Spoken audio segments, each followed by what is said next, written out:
Hello friends, मैं हूं गौरव और जरा इमेजिन कीजिए आप मजे में पेड़ और फेमस पास खड़े रहकर फोटो खिंचाने लगते हो और उसी वक्त एक आदमी आके धमक पड़ता है और बोलता है मेरी प्रॉपर्टी के बाजू में क्या कर रहे हो, यहाँ पर फोटो खिंचाना मना है, पैसा दो। तो आपको कैसा लगेगा? और ये सुनते ही आपका रिएक्शन कुछ ऐसा होता है, पहली फुर्सत में निकल। और आप मन ही मन में सोचते हो कि यार फ्रांस की टिकट खरीदने से पहले तो ये नहीं बताया गया था। वेल फ्रेंड्स, इतिहास के ये चोर इतने ग्रेट है कि पुलिस को साक्षात इनके सामने घुटने टेकने पड़ गए। और आखिर ऐसी भी क्या मजबूरी थी कि पुलिस को इन वांटेड चोरों को छोड़ना पड़ गया? और आखिर क्यों एक चोर चोर से डिटेक्टिव बन गया और यहाँ तक एक थीफ कैचर खुद थीफ भी बन गया? और क्यों 60 सालों से चोरी करने वाली ये बुड्ढी बार बार अपनी चोरी दोहराती रहती है, वो भी एट द एज ऑफ 80, जबकि ये कई बार जेल की हवा खा चुकी है? और कौन है ये पिंक पैंथर गैंग जिसने कर दिया पुलिस को मजबूर करना अपना सर बैंग बैंग? ये गैंग आज तक पकड़ा नहीं गया और उसकी चोरी देखकर शायद बड़े बड़े चोर भी चोरी करना सीख जाए। क्या गुंडा बनेगा रे तू? With that said, friends, let us get started with our today's video titled The Greatest Thieves in History. Number 1, double ढोल की इशारा। So friends, बुलाते हैं दुनिया के सबसे बड़े डबल ढोल की चोर को। और अभी ये शाना, डेढ़ शाना ऐसे तो नहीं आएगा, तो let's trick him into our trap. And the Get Set Fly award for the best actor in real life goes to Jonathan Wild. चोर की दाढ़ी में तिनका और आ गया वो बजाने अपना घंटा। गौर से देखिए, ये वही दानव है जिसने एक ही साथ लॉ को और चोरों को दोनों को अपने झांसे में फंसाया। अब दोस्तों, लंदन के 17th और 18th सेंचुरी में चोर और चक्कों को पकड़ने के लिए पुलिस का निर्माण तो हुआ ही नहीं था और इसीलिए उस जमाने में स्पेशली स्किल्ड थीफ कैचर्स को अपॉइंट किया जाता था। और जोनाथन वाइल्ड बाय प्रोफेशन एक थीफ टेकर जनरल था। थीफ टेकर वो टेक्निकल टर्म है जो थीफ कैचर्स के लिए यूज किया जाता था। अब थीफ टेकर जनरल ने अपनी जनरल पोजीशन का फायदा उठाते हुए लॉ की आंखों में पट्टी बांधते हुए चोरों चक्कों के साथ मिलकर अपनी एक गैंग बना ली। वो जानबूझकर पहले चोरी करवाता अपने गैंग से और फिर चोरी किए हुए माल को रिटर्न करके अवार्ड कलेक्ट करता था। और इनफैक्ट ऐसा करते करते उसने धीरे धीरे करके लंदन में अपना खुद का बोले तो एक अलग ही लेवल का चोरों चक्कों का झुंड बना डाला। कोई चोर भाई पकड़ा जाता तो अपुन है ना बोल के ऑफिशियल्स को रोकड़ा चिपका कर वो उस चोर भाई को छुड़ा लेता और इसी के चलते वो लॉ के आंखों में भी सयाना बन के फिरता और चोरों के आंखों में उनका भाई।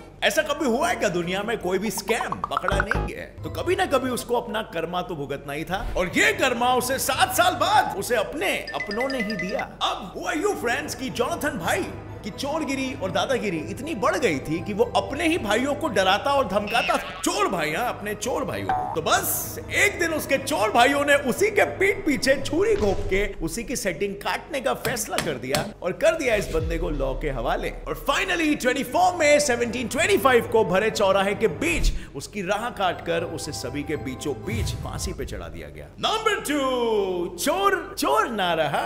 अब फ्रेंड्स, जैसे कि मैंने आपसे इंट्रो में कहा था, यहाँ वो चोर यूजीन फ्रैंको विडोको जिसने पुलिस को खुद को जेल से छोड़ने पर मजबूर कर दिया।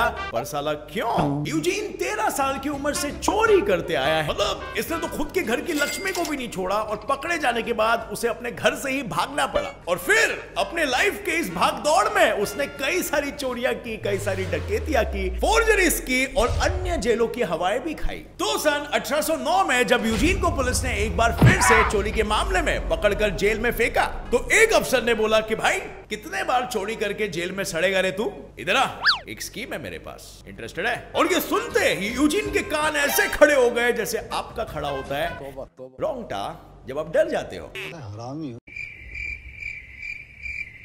कुछ सुनाई दिया आपको? वेल, इस स्कीम के बाद जैसे यूजीन की चांदी लग गई। बंदा बस जेल में बैठे बैठे अपने इनमेट्स के साथ गप्पा शप्पा मार के उनकी पूरी कुंडली निकालता और सीधा जाके पंडित जी, क्योंकि यहाँ पे पुलिस है, उनके शुभ हाथों में रख देता। और इस तरह वो पीठ पीछे पुलिस का जग्गा जासूस बन गया। और कुछ समय के बाद फ्रांस में एक ब्रेकिंग न्यूज आया कि यूजीन जेल को ब्रेक करके 9-2-11 हो गया। जैसे पूरी दुनिया आज जानी गई है कि मीडिया भी बिकी होती है, तो आप इन मीडिया वालों के बातों में जरा भी नहीं आना। पुलिस ने खुद यूजीन को रिहा किया। और वो बात अलग है कि इस रिहा को प्रिजन ब्रेक की कहानी चिपकाकर लोगों को दर्शाया, क्योंकि जब पुलिस और चोर है राजी तो क्या करेगा लॉ काजी। और इनफैक्ट फ्रेंड्स, इस नए मिले जासूसी के काम से यूजीन का जो हृदय परिवर्तन हुआ कि उसके बाद वो फ्रांस का सबसे पहला और सबसे बड़ा जासूस बन गया, जिसने बाद में एक जासूसी एजेंसी भी खोल दी। मतलब अपनी चोरी और डकैती की दुनिया को छोड़कर इसने दुनिया की सबसे पहली डिटेक्टिव एजेंसी खोल दी और इसे फिर बाद में द फादर ऑफ क्रिमिनोलॉजी से भी सम्मानित किया गया, जिसे आज तक किसी को नहीं किया गया। मतलब एक स्कीम ने इस चोर को डिटेक्टिव्स का बाप बना दिया। नंबर 3, गुंडी बुड्डी। अब लोग जेंडर इक्वालिटी हर फील्ड में होनी चाहिए और इसीलिए आज इस चोरी के फील्ड में भी सारे चोरों के बीच में इस शातिर चोरनी का भी होना फुल कंपलसरी है। आइए मिलिए इस गुंडी बुड्ढी डोरिस पेन से, जो पिछले 60 सालों से चोरी करते करते पुलिस के पिछवाड़े में पेन करती आ रही है। और चोरी भी सिर्फ हीरे जवाहरात किया, एज यू नो। डोरिस हीरोनो उड़ी उड़ी जाए और किसी को भी आंखों आंख और कानों कान खबर भी नहीं पड़े। ये सेठानियों की वेशभूषा और इंग्लिश विंग्लिश को सीधा ज्वेलरी शॉप्स में जाकर झाड़ती और 100 से 200 इयररिंग्स, रिंग्स और नेकलेसेस ट्राई करने के बाद एकदम चाम से क्लर्क को मामू बनाती। I don't have enough cash right now. Could you please keep this aside for me? मैं कल आके पक्का खरीदूंगी बोल के 2-3 माल वो सीधा ढाप लेती और कभी अपनी शक्ल नहीं दिखाती। इनफैक्ट मोंटे कार्लो तो आपने नाम सुना ही होगा। ये वही अमीरों की ज्वेलरी शॉप है जहां से इसने एक हीरा चुराया है और इस एक हीरे की कीमत आपको पता है कितनी है? करोड़ों में। करोड़ों में। और ये स्टंट उसने सक्सेसफुली लगातार 60 सालों तक किया और कोई उसका बाल भी बाका नहीं कर पाया। इस बंदी की तो निकल पड़ी, वो भी एट द एज ऑफ 80। बुड्ढी पकड़ी गई और जेल में फेंकी गई, लेकिन पिक्चर अभी बाकी है मेरे दोस्त। क्योंकि जेल से निकलने के बाद 83 इयर्स की उम्र के बाद इसने फिर से चोरी की, फिर पकड़ी भी गई और वापस से जेल में डाली गई। भाई इस उम्र में तो सत्संग में मन लगा लेता है। ये किस लाइन में आ गए आप? लेकिन and it pains PAYNES my heart to say कि एक बार पकड़ने के बाद 87 इयर्स की एज में इसे छोड़ा गया और फिर दोबारा से ये एक बार पकड़ी गई और इस बार वॉलमार्ट से ब्रेसलेट चुराते हुए।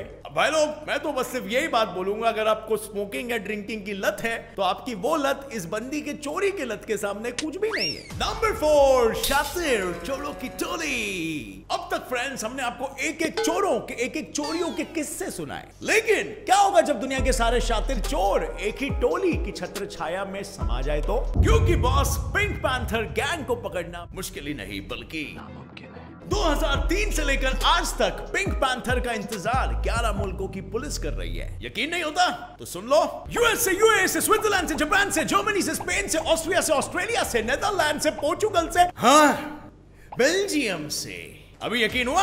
ये कोनो मामूली चोरों चक्कों का गैंग नहीं है। इंटरनेशनल क्रिमिनल पुलिस ऑर्गेनाइजेशन ने तो इस गैंग को खुद पिंक पैंथर नाम दिया है। हाँ वही पिंक पैंथर सीरीज को ध्यान में रखते हुए इनको ये नाम मिला है। और फ्रेंड्स, इस गैंग के कुछ 200 से 250 मेंबर्स हैं और ये सब चोर साउथ ईस्टर्न यूरोप में फैले हुए हैं और इन सभी ने बस सिर्फ 6 सालों के अंदर 20 देशों में बड़ी बड़ी चोरियां की हैं सक्सेसफुली, वो भी फुल स्वैग के साथ।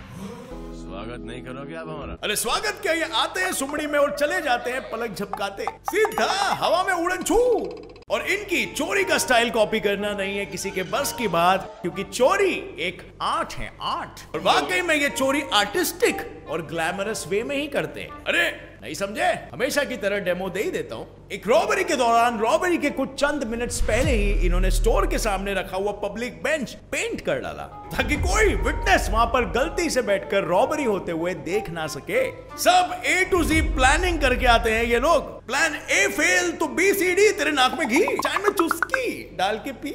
ऐसा मैं नहीं, ये गैंग पुलिस को बोलती है। बताओ। नंबर 5 और 6 दोनों साथ में। सबसे बड़ा नटवर लाल कौन?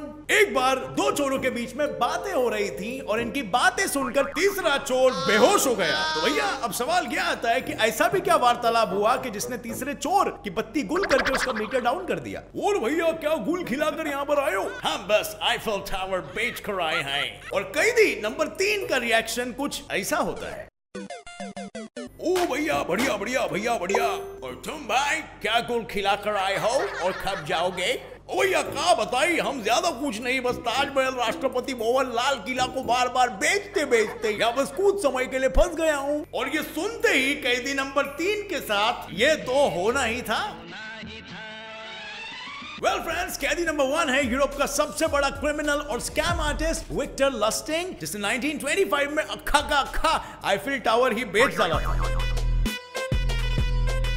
और जिसको बेचा वो शर्म के मारे पुलिस के सामने रिपोर्ट भी दर्ज कराने नहीं गया। बताओ क्या मुंह लेके जाता? चले आए चंदा मांगने। क्या हुआ? चंदा बेटी चंदा तुम्हें बुला रहे हैं। भाई जिंदगी की पूरी जमा पूंजी यूं ही दान में दे दिया आपने। और आंद्रे की इस चुप्पी ने विक्टर को दोबारा आईफिल टावर बेचने की लालच दी, लेकिन दूसरी बारी डील पूरी होते होते ही उसका भांडा फूट गया और फिर उसके बाद से वो बन गया वांटेड क्रिमिनल। उसके बाद वो सीधा दुम दबा के यूएसए भाग गया और ये भाई तो वहां पे भी शुरू हो गए। वहां पर इसने अपना नया स्कैम बिजनेस इलीगल नोट छाप का धंधा खोल दिया और इसी के चक्कर में इसने बार बार जेल की हवा भी खाई और फिर बाहर आके चैन की हवा भी ली। यानी पुलिस ने पकड़ा, फिर जेल में डाला, फिर जेल से एस्केप करके वो बाहर निकल गया। और ये कोर्ट एस्केप का जुमला फाइनली हुआ दी एंड, क्योंकि अंत में उसे 15 साल की इंडिया के बाबूजी मिथिलेश कुमार श्रीवास्तवा उर्फ मिस्टर नटवर लाल के पास। नटवर लाल जी, तुम हमारा जान निकाल डाला, अक्खा शहर में तुमको ढूंढा, मालूम पड़ा तुम इधर है। जिसने इंडिया का ताजमहल तो छोड़ो, लाल किला, प्रेसिडेंट को अपने से ही घर से बेघर करके राष्ट्र भवन ही सीधा भेज डाला और फाइनली यहाँ तक कि पार्लियामेंट हाउस ऑफ इंडिया को भी नहीं छोड़ा। सब फोर्ज डॉक्यूमेंट्स और फेक आइडेंटिटीज के जरिए गोरे चिट्टों को चिटका दिया और वो मामू भी बन गए। और एक बार नहीं, उसने बार बार ये सारे मॉन्यूमेंट्स बेचे और लालच कहते हैं ना बुरी भला, जो एक बार इस चंगुल में फंस गया मिस्टर नटवरलाल इसी लालच में पकड़े गए और उन्हें कड़ी से कड़ी सजा हुई। 113 इयर्स इन जेल में सड़ने की सजा। एक जिंदगी तो बस 80-90 इयर्स की होती है ना। ये इतनी लंबी सजा आज तक इतिहास में शायद ही किसी स्कैम आर्टिस्ट को मिली होगी। मगर मिस्टर नटवरलाल जो ताजमहल बेच के बैठे हैं, वो जेल को नहीं बेच सकते क्या? उन्होंने अपने बाहर निकलने का एक खुराफाती प्लान बनाया और इस 86 साल के बुढ़े ने व्हील चेयर में बैठ के खुद के दम पे जेल को हमेशा के लिए टाटा बाय बाय बोल दिया। ये रही जान, ये रहा पिस्ता। तो यार अब आप ही बताओ, कौन है the original, the real Natwarlal? अपना मिस्टर नटवरलाल या विक्टर? चोरी के मामले में भी इंडिया सबसे आगे है। ये चोरी के नाम पे इसने क्या कुछ नहीं बेच दिया और यहाँ पर अपन अपना वीडियो नहीं बेच पाता है। बिकेगा भी कैसे? लाइक, कमेंट और शेयर आप नहीं करते।